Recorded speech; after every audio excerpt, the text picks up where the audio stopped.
Hello दोस्तों, आशा करता हूं कि आप लोग अच्छे होंगे और मेहनत के साथ यूपी बीएड एंट्रेंस एग्ज़ाम 2022 की तैयारी में लगे होंगे और अपने हर सब्जेक्ट को बेहतर तरीके से तैयार कर रहे होंगे।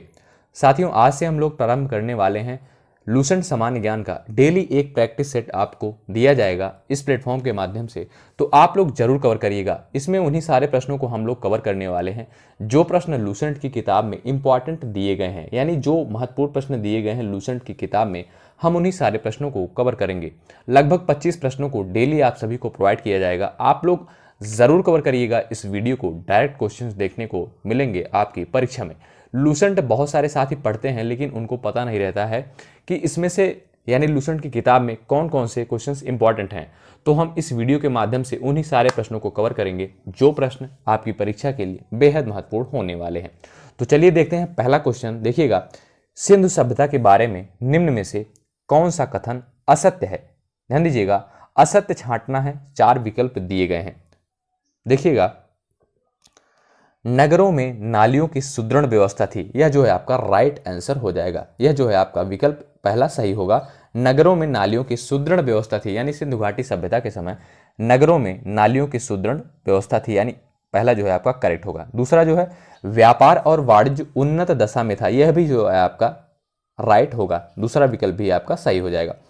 तीसरा जो है मातृ देवी की उपासना की जाती थी। हाँ, यह भी सही है। मातृ देवी की उपासना की जाती थी सिंधु घाटी सभ्यता में। ठीक। अब लोग लोहे से परिचित थे, तो ध्यान रखिएगा इनकरेक्ट होगा। लोग लोहे से परिचित नहीं थे, यही ऑप्शन आपका गलत होगा। ठीक, लोग लोहे से परिचित नहीं थे, यानी ऑप्शन 4 इसका जो है इनकरेक्ट हो जाएगा। आपको असत्य छांटना है तो आपका यह जो है आपका ऑप्शन सही हो जाएगा। चलिए अगले क्वेश्चन की तरफ बढ़ते हैं। देखिएगा, सैंधव सभ्यता के महान स्नानागार कहां से प्राप्त हुए हैं? सैंधव सभ्यता के महान स्नानागार कहां से प्राप्त हुए हैं? मोहनजोदड़ो से। ध्यान रखिएगा, मोहनजोदड़ो से, यानी ऑप्शन ए आपका राइट आंसर हो जाएगा।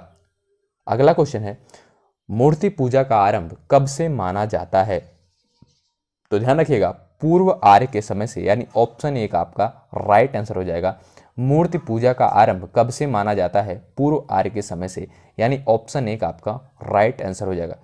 प्रारंभिक गणतंत्र में कौन सा नहीं था? शाक्य, लिच्छवी, यौधेय, उपर्युक्त सभी। तो ध्यान रखिएगा यौधेय, यानी ऑप्शन 3 आपका करेक्ट आंसर हो जाएगा। चलिए अगला क्वेश्चन है। देखिएगा, जो यहां है वह अन्यत्र भी है, जो यहां नहीं है वह कहीं नहीं है। यह निम्न में से किस ग्रंथ में कहा गया है? तो ध्यान रखिएगा महाभारत में कहा गया है।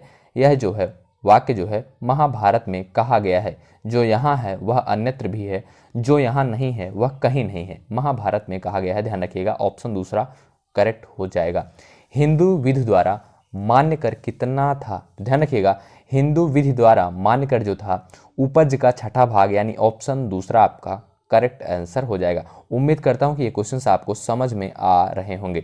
साथियों, ये वही सारे प्रश्न हैं जो लूसेंट की किताब में बहुत ही इंपॉर्टेंट प्रश्न हैं। देखिएगा, सारनाथ में बुद्ध द्वारा दिया गया प्रथम उपदेश निम्न में से किस नाम से जाना जाता है? धम्म चक्र प्रवर्तन। ध्यान दीजिएगा ऑप्शन दूसरा राइट आंसर हो जाएगा। सारनाथ में बुद्ध द्वारा दिया गया प्रथम उपदेश निम्न में से किस नाम से जाना जाता है? धम्म चक्र प्रवर्तन के नाम से, यानी ऑप्शन दूसरा आपका करेक्ट आंसर हो जाएगा। उम्मीद करता हूं ये क्वेश्चन आपको समझ में आया होगा। देखिएगा, संसार अस्थिर और क्षणिक है का निम्न में किससे संबंध है? तो ध्यान रखिएगा बौद्ध धर्म से, यानी ऑप्शन ए आपका राइट आंसर हो जाएगा। संसार अस्थिर और क्षणिक है का निम्न में से बौद्ध धर्म से संबंधित है। ध्यान रखिएगा ऑप्शन एक आपका राइट आंसर हो जाएगा। अगला क्वेश्चन है। देखिएगा,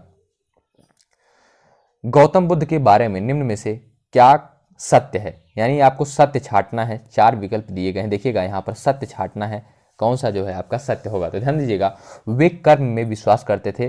राइट होगा यह आपका, क्योंकि गौतम बुद्ध जो थे वे कर्म में जो है विश्वास रखते थे। और दूसरा जो है आपका आत्मा का शरीर में परिवर्तन मानते थे। बिल्कुल मानते थे, ऑप्शन दूसरा भी है इसका राइट आंसर हो जाएगा।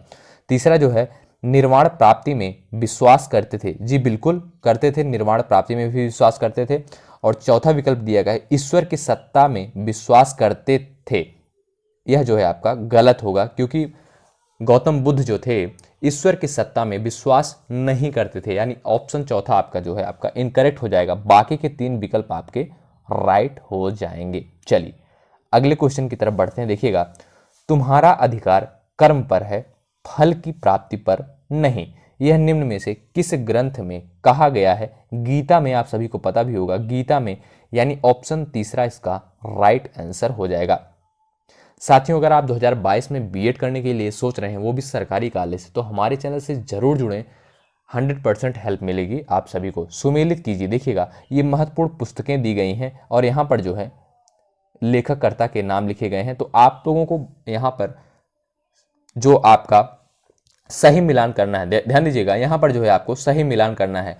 और ये किताबें, इसमें से एक क्वेश्चन हर वर्ष पूछा जाता है, तो आप लोग ध्यान रखिएगा, कहीं पर नोट कर लीजिएगा। तो ध्यान दीजिएगा साथियों, चाणक्य के द्वारा अर्थशास्त्र जो लिखा गया है, अर्थशास्त्र पुस्तक जो है चाणक्य के द्वारा लिखी गई पुस्तक है, आप सभी को पता भी होगा। अब कल्हड़ जो है, कल्हड़ जी के द्वारा राजतरंगिणी लिखी गई है, कल्हड़ के द्वारा राजतरंगिणी लिखी गई है। अब हम बात करें वत्स्यायन के द्वारा, जो है वत्स्यायन के द्वारा काम सूत्र लिखा गया है, काम सूत्र जो है वत्स्यायन के द्वारा लिखी गई है। और पाणिनि के द्वारा अष्टाध्यायी, ध्यान रखिएगा, पाणिनि के द्वारा अष्टाध्यायी। आप लोग इस किताब को कहीं पर नोट कर लीजिएगा, बहुत ही इंपॉर्टेंट है, यहाँ से हर वर्ष एक क्वेश्चन पूछा जाता है। तो ध्यान दीजिएगा, अर्थशास्त्र जो है चाणक्य ने लिखी है, अष्टाध्यायी जो है पाणिनि ने लिखी है, राजतरंगिणी जो है राजतरंगिणी कल्हड़ ने लिखी है, काम सूत्र जो है वत्स्यायन ने लिखी है। नोट कर लीजिएगा, कहीं पर इंपॉर्टेंट है। चलिए अगले क्वेश्चन की तरफ बढ़ते हैं। विक्रम संवत कब से प्रारंभ हुआ? विक्रम संवत कब से प्रारंभ हुआ? तो ध्यान रखिएगा, 58 ईसा पूर्व से, ऑप्शन दूसरा आपका करेक्ट हो जाएगा। बुद्ध की खड़ी प्रतिमा निम्न में से किस काल में बनाई गई? कुषाण काल में, ध्यान रखिएगा, कुषाण काल में, यानी ऑप्शन दूसरा करेक्ट आंसर हो जाएगा। चलिए अगला क्वेश्चन है, अधोलिखित में से कौन गुप्तकालीन स्वर्ण मुद्रा है? दिनार, ध्यान रखिएगा, दिनार जो है गुप्तकालीन स्वर्ण मुद्रा है, यानी ऑप्शन दूसरा आपका करेक्ट हो जाएगा। चलिए अगला क्वेश्चन है, मुद्रा राक्षस का लेखक निम्न में से कौन है? तो ध्यान रखिएगा साथियों, विशाख दत्त बहुत ही इंपॉर्टेंट है। मुद्रा राक्षस का लेखक निम्न में से कौन है? विशाख दत्त, यानी ऑप्शन दूसरा आपका करेक्ट हो जाएगा। अगला क्वेश्चन है, सम्राट हर्ष ने अपनी राजधानी थानेश्वर से कहां स्थानांतरित की थी? ध्यान रखिएगा, कन्नौज, यानी ऑप्शन तीसरा आपका राइट आंसर हो जाएगा। सम्राट हर्ष ने अपनी राजधानी थानेश्वर से कहां स्थानांतरित की थी?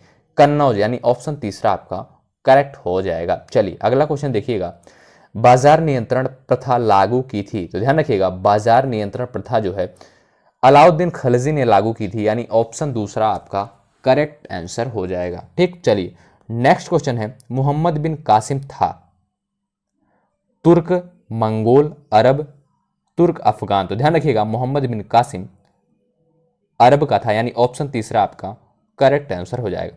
अयोध्या स्थित बाबरी मस्जिद का निर्माण किसने किया था? बताइएगा आप लोग, अयोध्या स्थित बाबरी मस्जिद का निर्माण किसने किया था? तो ध्यान रखिएगा, मीर बांकी ने, यानी ऑप्शन चौथा आपका राइट आंसर हो जाएगा, मीर बांकी ने। चलिए अगला क्वेश्चन है, टोडरमल ने किस क्षेत्र में ख्याति अर्जित की थी?